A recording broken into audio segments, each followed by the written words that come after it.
बहुत समय पहले की बात है। सोनापुर नामक गांव में आरोही अपनी माँ के साथ रहती थी। कुछ समय पहले आरोही के पिता का निधन हो चुका था। आरोही की माँ खेत में जाकर मजदूरी किया करती थी। वहाँ से जो भी कुछ पैसे मिलते उसी से आरोही की माँ अपने घर का गुजारा करती थी। एक दिन आरोही अपनी माँ से कहती है, माँ बहुत समय हो गया, आपने मुझे मिठाई नहीं खिलाई। अगर आप मुझे गुलाब जामुन नहीं खिला सकती तो कम से कम जलेबी ही खिला दो। मिठाई खाने का बहुत मन कर रहा है। मेरी प्यारी बच्ची, तुम्हें घर के हालात पता तो है। खेतों में मजदूरी करके चंद ही रुपये मिलते हैं, जिससे घर का खर्च चलाना और तुम्हारे स्कूल की फीस जमा करना मेरे लिए बहुत मुश्किल हो जाता है। लेकिन मेरी प्यारी बच्ची, तुम चिंता मत करो, मैं तुम्हें इस महीने के अंदर अंदर जलेबी जरूर खिलाऊंगी। थोड़ा इंतजार करो। आरोही बहुत समझदार थी। उसे अपनी गरीबी का बहुत अच्छे से पता था, इसलिए वह अपनी माँ से कम ही जिद किया करती थी। आरोही अपनी दोस्त काव्या के पास जाती है। काव्या आरोही के ही स्कूल में पढ़ती थी, लेकिन वह बहुत अमीर थी। आरोही काव्या के घर जाकर देखती है तो वहाँ पर नए नए तरह के बहुत सारे खिलौने, बहुत सारी मिठाइयाँ और बहुत सारे अच्छे अच्छे कपड़े रखे थे, जिन्हें देखकर आरोही की आंखें खुली की खुली रह जाती हैं। तभी काव्या आरोही से कहती है, आरोही अपना मुंह बंद रखो, तुम मेरी इतनी सारी चीजों को देखकर नजर तो मत लगाओ। वैसे आरोही, तुमने कभी अपने सपनों में भी इतनी सारी चीजें नहीं देखी होंगी, और देखो मेरे पास सब कुछ, ये सब सच में है। मेरी जिंदगी कितनी अच्छी है और तुम्हारी जिंदगी कैसी है? सच में काव्या, तुम्हारे पास तो कितना कुछ है। काव्या, ये सुंदर वाली डॉल मुझे दिखाओ ना, मैं थोड़ी देर इसके साथ खेलना चाहती हूँ। नहीं, मैं तुझे अपना एक खिलौना नहीं दिखाऊंगी। मम्मी ने मुझसे मना किया है कि अपनी महंगी महंगी चीजें किसी को दिखानी नहीं चाहिए। अगर तूने इन्हें हाथ लगाया तो ये खराब नहीं हो जाएंगी। मैं अपनी डॉल से तुझे नहीं खेलने दूंगी। तू यहाँ मेरा होमवर्क करने आई है तो जल्दी से मेरा होमवर्क कर और यहाँ से जा, और मेरी चीजों को नजर मत लगा। काव्या, तुमने मुझे अपनी दोस्त सिर्फ इसलिए ही बनाया है कि मैं तुम्हारा होमवर्क करूं। दोस्त तो ऐसे होते हैं, जो चीज मेरी वो चीज तुम्हारी, जो चीज तुम्हारी वो चीज मेरी, ऐसा ही तो होता है। और तुम मुझे अपनी एक भी चीज को हाथ नहीं लगाने देती, फिर ये कैसी दोस्ती? आरोही, तू कितनी गरीब है। स्कूल में तुझसे कोई दोस्ती करना पसंद नहीं करता। पूरे स्कूल में सिर्फ एक मैं ही हूँ जो तेरे से बात करती हूँ। अगर तू ये चाहती है कि मैं भी तेरे से बात करना बंद कर दूँ तो चल यहाँ से, मैं अपना होमवर्क खुद कर लूंगी। नहीं नहीं काव्या, तुम मुझसे बात करना बंद मत करना। एक तुम ही तो हो जो तुम मुझसे बात करती हो, वरना मेरी गरीबी की वजह से कोई मुझे अपने पास बिठाना भी पसंद नहीं करता। मैं अभी तुम्हारा होमवर्क कर देती हूँ। ऐसा कहकर बेचारी आरोही काव्या का होमवर्क करती है और काव्या अपने खिलौनों के साथ खेलती है, मिठाइयाँ खाती है। दूर बैठी आरोही यह सब देखकर बहुत ललचाती है, लेकिन बेचारी क्या कर सकती थी, उसके हाथ में कुछ भी नहीं था। वह गरीब थी, उसकी किस्मत काव्या की तरह नहीं थी। वह नए नए खिलौनों के साथ नहीं खेल सकती, अच्छे अच्छे कपड़े नहीं पहन सकती, अपनी पसंद की मिठाइयाँ नहीं खा सकती। आरोही काव्या का होमवर्क कर कर घर वापस आ जाती है और घर आकर बहुत रोती है और अपनी माँ से कहती है, माँ, हम गरीब क्यों हैं? हमारी किस्मत और जैसे क्यों नहीं है? माँ, आपको पता है काव्या मुझे अपनी दोस्त नहीं मानती। वो तो बस अपना होमवर्क कराने के लिए मुझसे बात करती है, लेकिन मैं तो उसे अपनी सच्ची दोस्त मानती हूँ। हम गरीबों के साथ ऐसा ही क्यों होता है कि हमें उनसे बात करने के लिए उनकी गुलामी करनी पड़ती है? माँ, ऐसी जिंदगी का मैं क्या करूँ? आरोही बेटा, चुप हो जाओ। लगता है आज काव्या ने तुम्हें तुम्हारी जगह बता दी, इसलिए तुम्हें इतना दर्द हो रहा है। कोई बात नहीं बेटा, तुम एक दिन देखना, हमारे भी दिन बदल जाएंगे।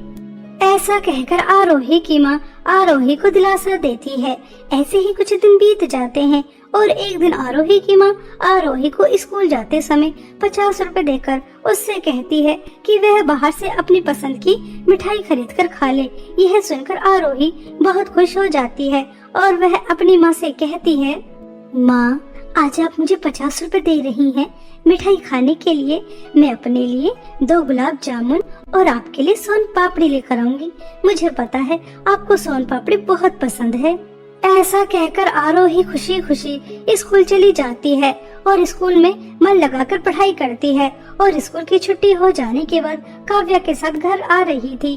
तभी काव्या से आरोही कहती है, काव्या तुम्हें पता है आज माँ ने मुझे 50 रुपए दिए हैं अपनी पसंद की मिठाई खाने के लिए। मैं बहुत खुश हूँ। आज मैं अपने लिए गुलाब जामुन लेकर जाऊंगी। तुम गरीबों की भी क्या औकात होती है। तुम 50 रुपए के लिए कितना खुश होते हो और यहाँ मेरे बैंक में 50-50 लाख रुपए पड़े रहते हैं, फिर भी मुझे इतनी ज्यादा खुशी नहीं होती। ऐसा कहकर काव्या आरोही का बहुत मजाक उड़ाती है, उस पर बहुत हंसती है। तभी वहाँ पर 2 छोटे छोटे बच्चे आते हैं। दीदी दीदी हमारी मदद करो, हमें कुछ पैसे दे दो, हमें पैसों की बहुत जरूरत है। बहुत समय हो गया हम दोनों भाई बहन ने कुछ नहीं खाया। छी छी दूर हटो, यहाँ से दूर हो जाओ। तुम्हारे अंदर से कितनी बदबू आ रही है, लगता है सालों से नहाए नहीं हो। चलो दूर हटो यहाँ से। हम क्या तुम्हारी मदद करने वाले नजर आ रहे हैं? हम तुम्हारी कोई मदद नहीं करेंगे। पता नहीं कहाँ से आ जाते हैं भिखारी बच्चे। तुम्हारे माँ बाप कहाँ हैं? लगता है उन्होंने तुम्हें भीख मांगने के लिए बाहर निकाल दिया। जाओ यहाँ से। आ जाते हैं भिखारी लोग। दीदी आप ही हमारी मदद कर दो, बहुत भूख लगी है। दोनों बच्चों की ये हालत देखकर आरोही को उनके ऊपर बहुत दया आती है और वह उन दोनों बच्चों को 50 रुपए निकाल कर देती है और उनसे कहती है, ये लो प्यारे बच्चों, मेरे पास सिर्फ 50 रुपए ही है। मैं तुम्हारी सिर्फ इतनी ही मदद कर सकती हूँ। ऐसा कहकर आरोही उन बच्चों से बहुत प्यार से बात करती है। तभी वह दोनों बच्चे सुंदर परी में बदल जाते हैं। परी को देखकर आरोही और काव्या दोनों ही चौंक जाती हैं। तभी परी आरोही से कहती है, आरोही तुम बहुत अच्छी हो, तुम्हारा दिल बहुत बड़ा है। तुम्हारे पास सिर्फ 50 रुपए ही थे और वह भी पैसे तुमने गरीब बच्चों को दे दिए। हमें तुम जैसी ही लड़की की तलाश थी। हम बहुत दिनों से एक ऐसी ही लड़की की तलाश कर रहे थे। और काव्या तुम बहुत बुरी हो। तुम्हारे पास कितनी सारी धन दौलत है, लेकिन उस धन दौलत का क्या फायदा जो वह दूसरों के काम न आ सके। आरोही तुम हमारे साथ जादू चांद की दुनिया में चलोगी। परी की यह बातें सुनकर आरोही बहुत खुश हो जाती है, लेकिन काव्या अंदर ही अंदर बहुत चिढ़ती है और वह सोचती है, देखो तो इस गरीब की किस्मत जादू चांद की दुनिया पड़ जाएगी और मैं पृथ्वी पर रहूंगी। मेरे पास कितने सारे धन दौलत है, लेकिन मैं फिर भी चांद की दुनिया नहीं देख सकती। वहाँ पर क्या क्या होता होगा। इस गरीब के तो मजे आ गए। ऐसा सोचकर काव्या अंदर ही अंदर बहुत चिढ़ रही थी।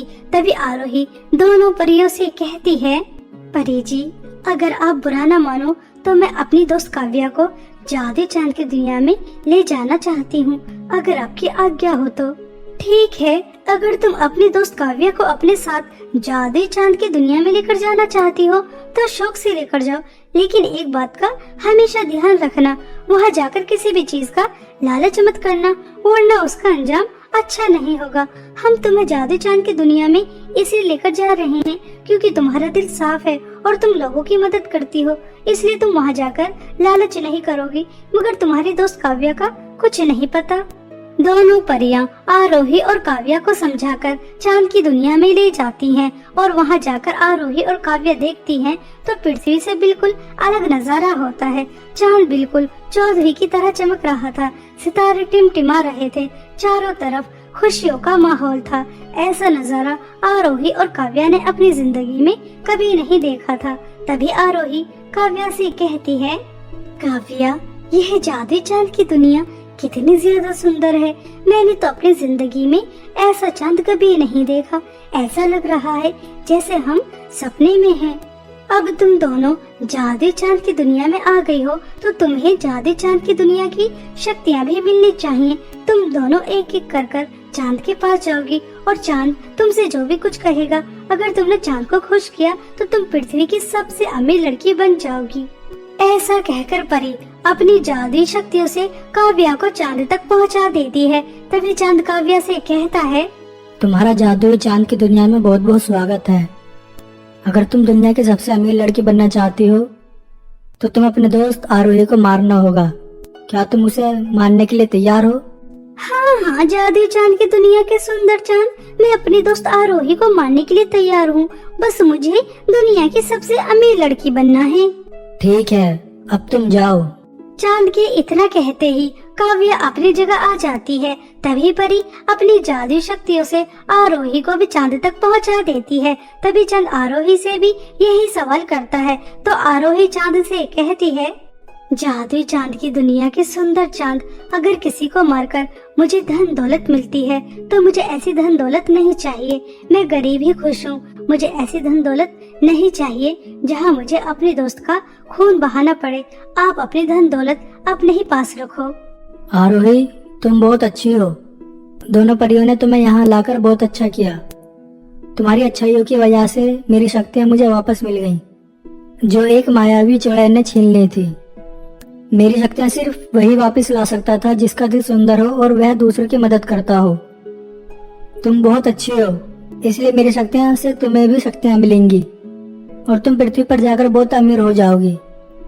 लेकिन उससे पहले तुम्हारे दोस्त को सजा मिलेगी। ऐसा कहकर चांद काव्या को बहुत बदसूरत बना देता है। काव्या खुद को इतना बदसूरत देखकर बहुत रोती है। तभी परी काव्या से कहती है, काव्या, तुम जानती हो तुम इतनी ज्यादा बदसूरत क्यों हो गई? क्योंकि तुम अपनी इतनी अच्छी दोस्त को मारना चाहती थी।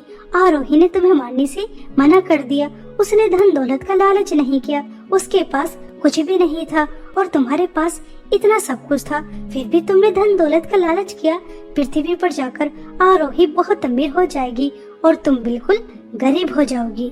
परी की यह बातें सुनकर काव्या और भी ज्यादा रोती है। उसे अपने किए पर बहुत पछतावा होता है और वह आरोही से माफी मांगती है। आरोही, मेरी प्यारी दोस्त, मुझे माफ कर दो। मैंने हमेशा तुम्हारी गरीबी का मजाक उड़ाया और आज तो मैं तुम्हें मारने तक के लिए भी तैयार हो गई। मुझे जैसी दोस्त तुम्हारी नहीं होनी चाहिए। तुम बहुत अच्छी हो और तुम्हारी दोस्त भी अच्छी ही होनी चाहिए। बस तुम मुझे माफ कर दो। काव्या, तुम्हें अपने किए पर पछतावा है और मुझे कुछ नहीं चाहिए। गलती तो हम इंसानों से ही होती है। मैंने तुम्हें माफ किया। परी जी, मैं चाहती हूँ आप मेरी दोस्त काव्या को पहले की तरह सुंदर कर दो और आपने उससे जो धन दौलत छीनी है उसे आप वापस कर दो। मैं नहीं चाहती कि मेरी दोस्त एक गरीबी की जिंदगी जिए। हाँ हाँ, क्यों नहीं आरोही, तुमने हमारी इतनी बड़ी मदद की है। जादुई चांद की शक्तियाँ तुम्हारी वजह से वापस आई हैं, इसलिए तुम हमसे जो भी कुछ कहोगी हम वह तुरंत कर देंगे। ऐसा कहकर परी काव्या को पहले की तरह सुंदर कर देती है और दोनों दोस्त जादुई चांद की दुनिया से पृथ्वी पर आ जाती हैं। आरोही के पास अद्भुत शक्तियाँ थी और वह घर आकर अपनी माँ को सब बताती है। यह सुनकर आरोही की माँ बहुत खुश हो जाती है। अब आरोही अपनी शक्तियों की मदद से बहुत अमीर हो जाती है और अपने साथ साथ गरीब और अनाथ बच्चों की बहुत मदद करती है और काव्या भी आरोही के साथ उसकी मदद करती है। अब दोनों दोस्त एक साथ सच्ची दोस्ती निभाती हैं और खुश रहती हैं। इसी तरह आरोही जादुई चांद की दुनिया की शक्ति की वजह से एक हंसी खुशी जीवन बिताती है। एक बार की बात है, 3 बहनें नैना, सुनैना और काजल अपनी माँ कलावती के साथ रहा करती थी। नैना और सुनैना दोनों जुड़वा थी और दिखने में बहुत ही ज्यादा सुंदर थी और वहीं दूसरी तरफ उनकी बड़ी बहन काजल, वह नैना और सुनैना की तरह सुंदर नहीं थी, उसका रंग काला था। इसी वजह से दोनों बहनें काजल को अपनी बड़ी बहन नहीं मानती थी, उसका बहुत मजाक उड़ाती थी, उसके ऊपर हंसती थी। यहाँ तक कि एक दिन दोनों बहनें अपनी माँ से कहती हैं, मम्मी, आपको यह काली कलूटी बंदरिया कहाँ पर मिली थी? क्या आप इसे कचरे के डब्बे से उठाकर लेकर आई थी? आप भी कितनी ज्यादा सुंदर हैं। हम दोनों जुड़वा बहनें तो किसी अप्सरा से कम नहीं है। एक बार जो हमें देखता है बार बार पलट के देखना चाहता है। और ये तो हमारी बड़ी बहन कहीं से नहीं लगती। हमारे घर पर काला धब्बा है, धब्बा, पता नहीं कहाँ से आ गई काली कलूटी। नैना और सुनैना, बस बहुत हो गया। यह तुम्हारी बड़ी बहन है और मुझे बहुत प्यारी है। तुम्हें इसका रंग दिखाई देता होगा, लेकिन मैं इसका मन देखती हूँ, बिल्कुल शीशे की तरह साफ, किसी के लिए कोई छल कपट नहीं, सबसे प्यार करती है, तुम्हारी तरह नहीं है। चलो अपनी बड़ी बहन को भी शॉपिंग पर लेकर जाओ। कलावती नैना और सुनैना को बहुत सुनाती है और वह काजल को नैना और सुनैना के साथ शॉपिंग करने भेज देती है। तीनों बहनें मॉल पहुंच जाती हैं। तभी वहां पर कुछ औरतें तीनों बहनों को देखकर बातें करने लगती हैं। देखो देखो कावेरी बहन, इन तीनों बहनों में कितना जमीन और आसमान का फर्क है। दो जुड़वा बहनें तो पूर्णिमा की चांद की तरह चमक रही हैं और एक बहन अमावस की रात। ऐसा लगता है जैसे हंस के साथ कौवा चल रहा है। इस काली कलुटी की तो पता नहीं शादी भी कैसे होगी। अगर कोई शादी करके ले भी गया तो बेचारे के घर में अंधेरा ही हो जाएगा। इस तरह से सभी औरतें बेचारी काजल का बहुत मजाक उड़ाती हैं। काजल को बहुत दुख होता है। तीनों बहनें शॉपिंग करके घर वापस आ जाती हैं। तभी सुनैना अपनी माँ से कहती है, मम्मी मम्मी बस अब हम इस काली कलुटी के साथ बाहर बिल्कुल भी नहीं जाएंगे। आपको पता है इस काली कलुटी बंदरिया की वजह से हम दोनों बहनों की कितनी ज्यादा इंसल्ट हुई है। हमें कोई शौक नहीं है रोज रोज अपनी इंसल्ट करवाने का। नैना और सुनैना, इन सब में तुम्हारी इंसल्ट कहाँ हो रही थी? वह सब तो मुझे काली कलुटी कह रही थी, मुझे चांद पर ग्रहण बता रही थी। इंसल्ट तो मेरी हो रही थी। तुम जानती हो जब वह औरतें मेरे रंग रूप का मजाक उड़ा रही थी तो मुझे कैसा लग रहा था। लेकिन तुम नहीं समझोगी क्योंकि कभी तुम्हारा किसी ने रंग रूप को लेकर मजाक नहीं उड़ाया ना, क्योंकि तुम तो सुंदर हो। लोगों को सुंदर लोग पसंद आते हैं। हाँ, सबको सुंदरता ही पसंद होती है, बदसूरत इंसान किसी को पसंद नहीं आते, इसलिए कोई तुझसे प्यार नहीं करता। और हम भी। नैना और सुनैना, तुम गलत कह रही हो। इंसान की सुंदरता उसके चेहरे से नहीं होती, उसके दिल से होती है। अरे मैं तो बातों बातों में भूल ही गई। तुम्हारी मौसी की बेटी की शादी है, कल हम सबको जाना है। समय पर तैयार रहना, ठीक है? और अब ये बातें करना बंद करो। नैना और सुनैना मुंह बनाकर वहाँ से चली जाती हैं। अगले दिन तीनों बहनें शादी में जाने के लिए तैयार हो रही थी। तभी दोनों बहनें काजल का मजाक उड़ाते हुए कहती हैं, नैना देख, यह काली कलुटी किस तरह से तैयार हो रही है। चाहे कितने भी अच्छे से तैयार हो जाए, लेकिन लगेगी तो ऐसी की ऐसी ही जैसी है। काली कलुटी बदसूरत हमारी तरह सुंदर तो नहीं हो जाएगी। और यह देख, इसके काले हाथों पर यह नेल पॉलिश कैसी लग रही है। मेरी तो हंसी ही नहीं रुक रही। यार यह कितनी ज्यादा बदसूरत है। काजल अपनी दोनों बहनों की बात एक कान से सुनती है और दूसरे कान से निकाल देती है। तीनों बहनें तैयार होकर अपनी माँ के साथ शादी में चली जाती हैं। लेकिन बेचारी काजल को शादी में भी अपने रंग रूप की वजह से बहुत कुछ सुनना और सहना पड़ता है। शादी में सभी उसका बहुत मजाक उड़ाते हैं। औरतें हो या लड़कियाँ, बेचारी काजल को देख देख कर हंस रही थी। काजल से यह सब कुछ बर्दाश्त नहीं हुआ और वह शादी छोड़कर बाहर आ जाती है और बहुत रोती है।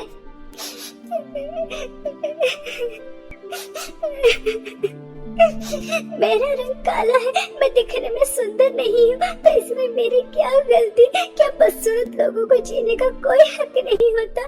लोग बाग उन्हें उनकी जिंदगी में खुश क्यों नहीं रहने देते? आखिर दुनिया वालों को क्या मिलता है यह कहकर कि तुम बदसूरत हो? मैं जैसे भी हूँ मैं खुश रहना चाहती हूँ, लेकिन नहीं, यह दुनिया वाले मुझे खुश भी नहीं रहने देते। यहाँ तक कि मेरी बहनें भी सब मेरे ऊपर कैसे हंस रहे थे जैसे मैं इंसान ही ना हूँ।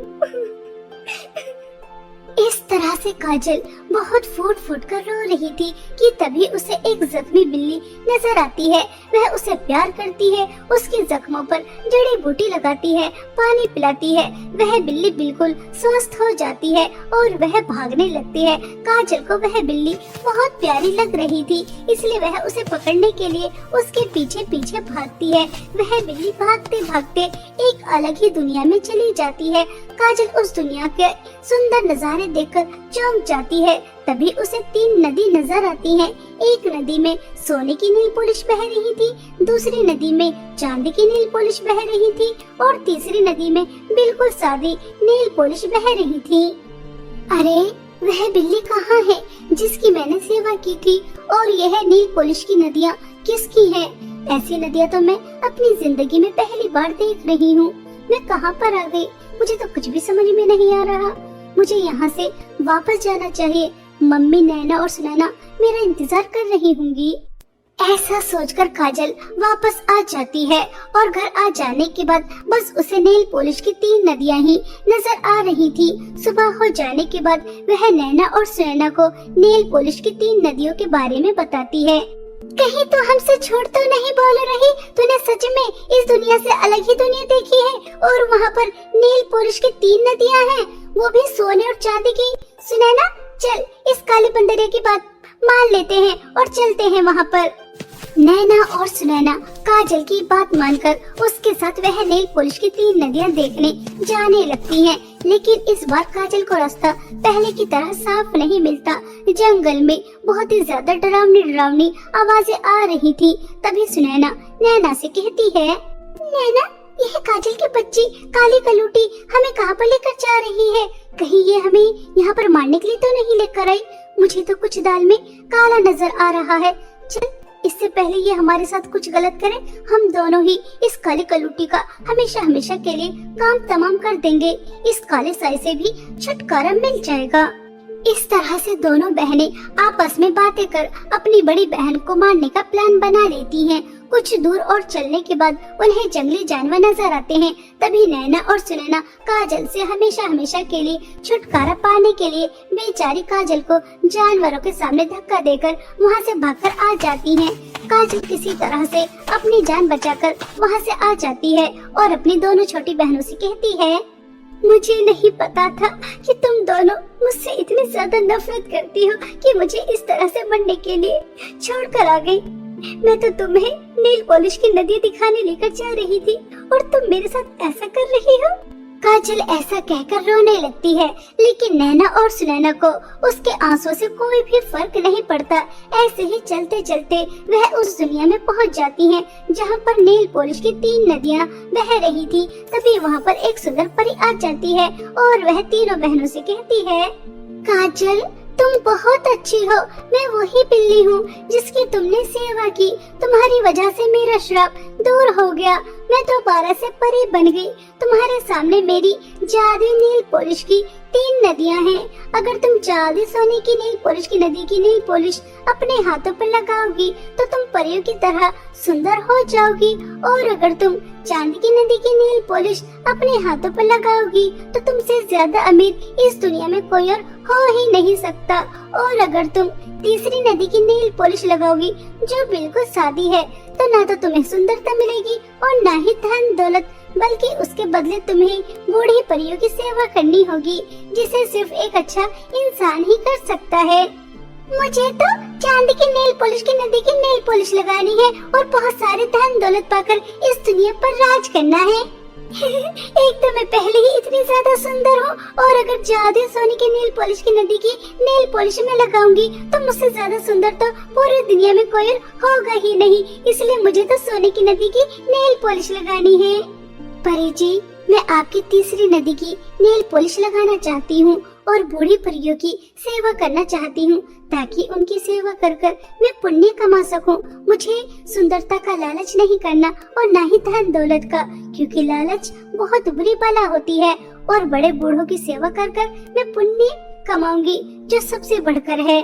काजल की बातें सुनकर परी के चेहरे पर मुस्कुराहट आ जाती है और तीनों बहनें अपनी अपनी नदी के अंदर से नेल पॉलिश उठाती हैं और अपने हाथों पर लगा लेती हैं। काजल बिल्कुल परियों की तरह सुंदर हो जाती है और दोनों बहनें बहुत ही ज्यादा बदसूरत नैना और सुनैना बहुत रोती हैं। तभी परी दोनों बहनों से कहती है, काजल तुम्हें हैरान होकर देखने की जरूरत नहीं है। तुमने ना तो सुंदरता का लालच किया और ना ही धन दौलत का। तुम्हारा मन साफ है, तुम हमेशा सबकी मदद करती हो, इसलिए तुम्हें सुंदरता के साथ साथ इतनी सारी धन दौलत भी मिली है। और तुम्हारी दोनों बहनों के मन में लालच है, वह हमेशा तुम्हारे साथ बुरा बर्ताव करती हैं। इन्हें अपनी सुंदरता पर घमंड था, इसलिए इनके साथ ऐसा हुआ है। परी जी, मुझे ना तो सुंदरता चाहिए और ना ही धन दौलत। मुझे पता है बदसूरती के साथ जीना कितना ज्यादा मुश्किल होता है, और मैं अपनी बहनों को मुश्किल में जीता हुआ नहीं देख सकती। इसलिए मेरी बहनों को पहले की तरह सुंदर कर दो और मैं पहले की तरह बदसूरत होने के लिए तैयार हूँ, क्योंकि मुझे अपने रंग रूप के साथ जीने की आदत है, मेरी बहनों को नहीं।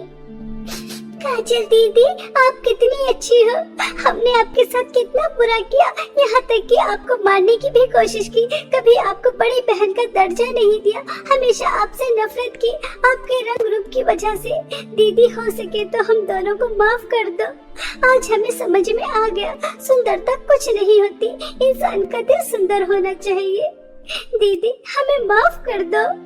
नैना और सुनैना काजल से सच्चे दिल से माफी मांग रही थी, इसलिए वह पहले की तरह सुंदर हो जाती हैं। तीनों बहनें खुशी खुशी घर वापस आ जाती हैं। काजल को सुंदर देखकर कलावती बहुत ज्यादा खुश होती है। इस तरह काजल को परी की जादुई 3 नेल पॉलिश की नदी की मदद से सुंदरता भी मिल जाती है और अपनी दोनों बहनों का प्यार भी, जिसके लिए वह हमेशा तरसती थी।